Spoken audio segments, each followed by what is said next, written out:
안녕하십니까. 주식시장의 큰 방향을 제시해드리는 러펀드의 증시 토크입니다. 자, 오늘 5월 마지막 거래일이죠. 자, 그런데요, 어제 좀 흥미로운 뉴스가 하나 나왔습니다. 자, 국민연금의 국내 주식 투자 비중을 단계적으로 축소해 간다라는 그러한 뉴스가 나왔는데요. 자, 이로 인해 가지고 엄청난 규모의 매도 물량이 나올 것이다, 그런 분석도 뉴스로 나오기도 하였습니다. 자, 그런데 국민연금의 국내 주식 비중 축소, 그 계획 분명 시장 수급에는 부담인 것은 사실입니다만, 이거를 단편적으로 부정적으로만 볼 게 아니고요, 살짝 다른 관점에서도 살펴보게 된다면 향후 증시를 분석하는데 큰 도움이 되시리라 생각이 됩니다. 자, 국민연금의 국내 주식 비중 축소 계획 어떻게 해석해야 되나? 자, 오늘 증시 토크의 가장 중요한 핵심이죠. 자, 이 국민연금의 수급을 다시 한번 되짚어 보게 되면요, 지난 10년간 한국 증시의 큰 힘이었습니다. 2008년 금융위기 때 큰 규모는 아닙니다만 증시가 폭락할 때 국민연금이 들어와서 저가에 사들이면서 시장 충격을 완화시켜 주기도 하였었고, 2010년 이후부터는 아예 꾸준히 거의 이렇게까지 매일 사도 되나 싶을 정도로 국민연금을 중심으로 한 연기금의 매수세는 거의 매일 이어지다시피 했습니다. 자, 그 이유 중에 하나는 국민연금의 국내 주식 비중을 그때 당시는 쭉 늘려왔던 때고요. 자, 작년 정도부터 해서 조금씩 줄여가려고 하는 그러한 흐름이 나타나더니, 자, 이번에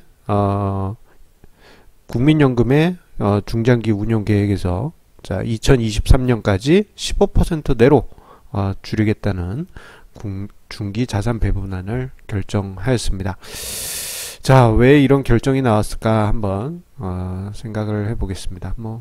사실 그 비중을 계속 유지하면은 계속 꾸준히 국민연금 적립액이 늘기 때문에 국내 주식을 계속 사줄 텐데, 비중을 줄이게 되면 어쨌거나 비중을 줄이는 과정에서 매도를 해야 될 수도 있고, 혹은 매수세가 중단될 수가 있습니다.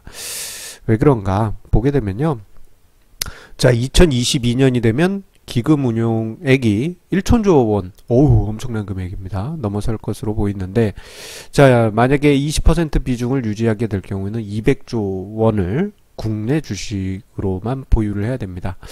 자, 거래소 코스닥 시장 시가총액의 10%에 이르는 엄청난 규모라고 할 수 있죠. 그렇기 때문에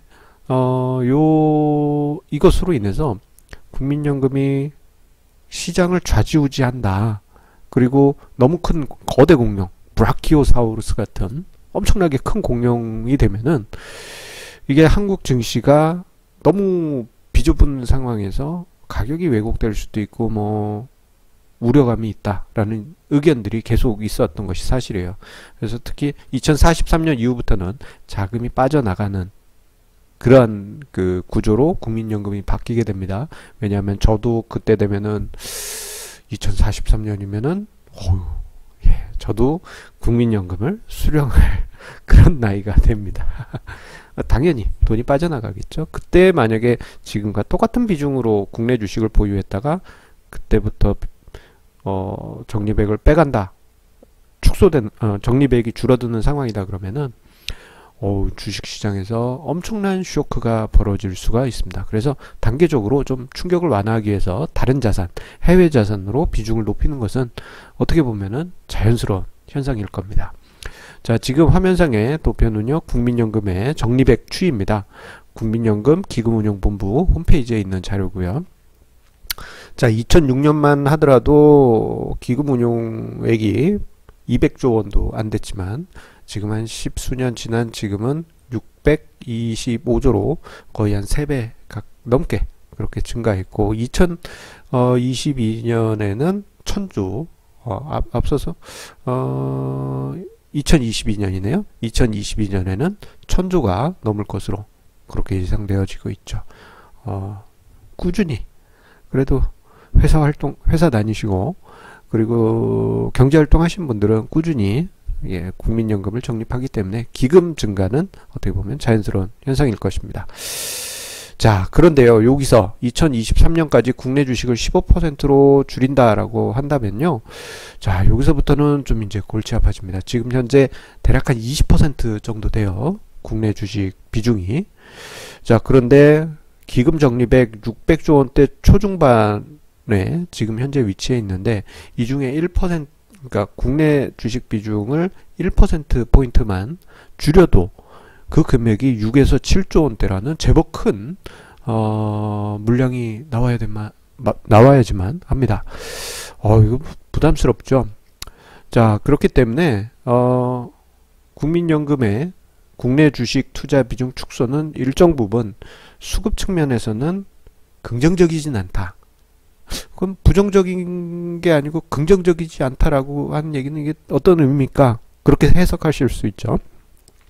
이게 무슨 말이냐면요, 비중을 축소하는 데는 매도해서 줄이는 방법도 있지만, 또 한 가지 방법은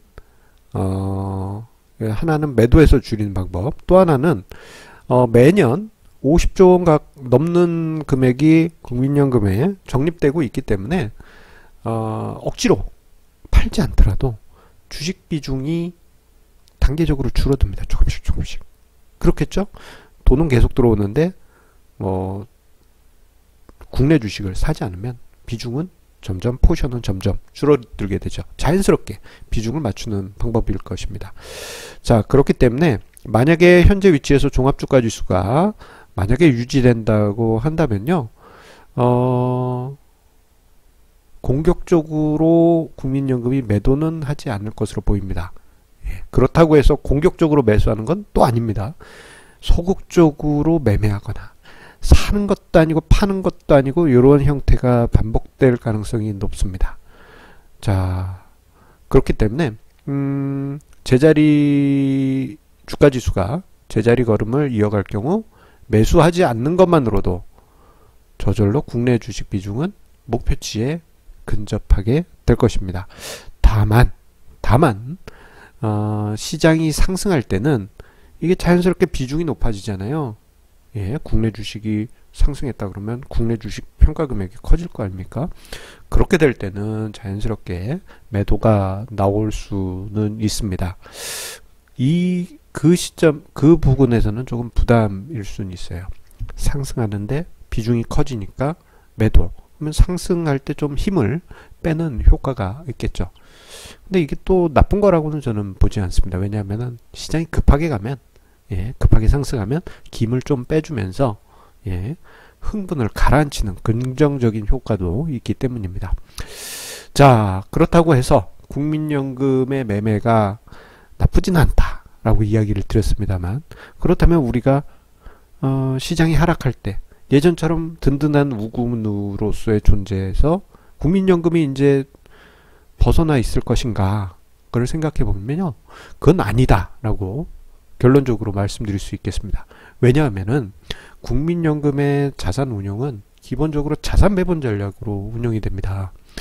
자산 배분 전략. 자, 우리 그냥 일반적인 개인 투자자는 그냥 직관적으로 느낌이 가니까 사고 팔고 타타타타닥 뭐 이런 액티브한 그런 느낌을 좋아하시지만 거대 자금일수록 그렇게 못해요. 철저하게 자산 배분 전략 취하고 그 자산 배분 전략 취한 다음에 핵심 자산을 뭐에 투자할 것인지 핵심 전략, 그리고 좀 짜투리 전략들로 좀 액티브하게 수익을 내보자 해서 위성 전략, 핵심 위성 전략과 자산 배분 전략이 같이 병행이 되어야만 합니다. 자, 중요한 거는 그 자산 배분 전략을 취할 때 평가 금액에 따라서 리밸런싱을 해야 돼요.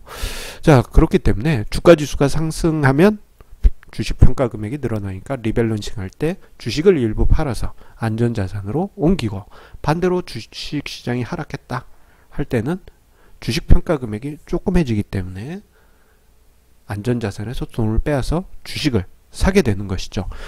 이러한 이제 개념으로 제가 이제 계산을 좀 해봤습니다. 뭐냐면 주가지수별 국민연금의 매매 추정치입니다. 올해 상반기 기준으로 봤을 때 국민연금의 목표치인 18.7%를 맞추려고 한다면 주식을 얼만큼 사고 얼만큼 팔아야 되는가, 그거를 러프하게 계산해 봤어요. 만약에 종합주가지수가 2400포인트 부근에서 계속 움직인다면요, 7조 2천억은 좀 줄여줘야지만 비율이 맞게 됩니다. 여기서 주가지수가 대략 한 2400포인트대 초중반이니까 좀 더 떨어진 상황이죠. 어쨌거나 좀 팔아야 되는 입장입니다. 대신에 급하게 팔지는 않을 것이고, 그냥 적립액이 유입이 되면은 자연스럽게 비중이 낮아지게, 그렇게 이제 시간 끌기를 할 가능성이 있습니다. 자, 그런데 주가지수가 여기서부터 더 올라가서 2600포인트 뭐 이렇게 강하게 상승하게 될 경우에는요, 매도해야 될 금액이 제법 커집니다. 18조 원 가까이 되는데, 뭐 억지로 이제 많이 팔지는 않는다고 하더라도 제법 많은 금액이 매도세로 나올 수가 있습니다. 그도 그럴 것이 올해 초에 1, 2월 달에 주가지수가 상승할 때 주가지수가 2600 부근 가니까 매도세가 많이 나왔다는 것을 생각해 본다면요, 국민연금 쪽, 연기금을 쪽에서 요런 시나리오가 충분히 발생할 수 있습니다. 반대로 주가지수가 하락하게 되면요, 국민연금은 매수세를 다시 강화하게 될 것입니다. 종합주가지수 2200포인트까지 만약에 떨어졌다, 뭐 지금으로 보자면 한 7, 8% 가까이 하락입니다만, 그럴 경우에는 그 3조 3천억 원대 순매수 시장에서 사들여야 되고요. 만약에 종합주가지수가 패닉에 빠져서 어제 증시토크에서 이야기 드린 딥 임팩트가 와서 종합주가지수가 2000포인트까지 갔다 그러면은 14조 원을 매수해야 됩니다. 즉 시장이 하락할 땐 든든한 언덕이 되어줄 수 있는 그러한 힘은 계속 유지할 것이다 라는 점을 우리는 생각해 볼 수 있겠습니다. 자, 이러한 표현을 이제 비빌 언덕이다라고 어르신들은 자주 이야기하곤 하죠. 저도 뭐 이런 얘기 많이 듣긴 했는데, 뭐 비빌 언덕이 없어서, 그 제 할머니가 비빌 언덕이 없어서 참 힘들겠구나, 그런 얘기를 하셨던 기억이 납니다. 그래도 주식시장에선 연기금이 있기 때문에 그래도 등을 기댈 만한 그러한 우군이 있습니다. 자, 마지막으로 이제 정리를 하겠습니다. 지난 10여 년 국민연금은 든든한 우군이었고, 시장이 하락할 때 든든한 언덕이었습니다. 자, 2008년 금융위기 때 가을 정도에 마치 그 특공대처럼, 별동대처럼 나타나서 저가에서 사주면서 시장 하락을 완충시켰던 그런 효과가 있었고, 뭐 2010년까지 시장이 크게 상승한 후에 좀 매도를 하긴 했습니다만, 그 후 주가지수가 보합 기간일 때 국내 주식 비중을 높이면서 꾸준히, 정말 꾸준히 사들이는 그런 중요한 매수 주체가 바로 국민연금이었습니다. 하지만 이제는 그냥 자연스러운 자산 배분 전략의 수급 주체로 이해하자, 그렇게 강조드리고 싶습니다. 즉 무조건 사들이는 수급 주체가 아니라 시장이 상승할 때는 일부 시장에 매도 물량을 내어놓고, 시장이 하락할 때는 저가에서 매수하는 그러한 존재로 생각해 주시길 바랍니다. 마치 나무와도 같다고 할까요? 비가 많이 올 때는 뿌리에 물을 저장해 놨다가 가물을 때는 물을 조금씩 내는 나무들처럼 말이죠. 자, 이런 그 과정을 거치게 되면 제가 자주 자산 배분 전략에 대해서 강조드립니다만, 저가 매수, 고가 매도를 간접적으로 시행하면서 수익률을 높여갈 수 있습니다.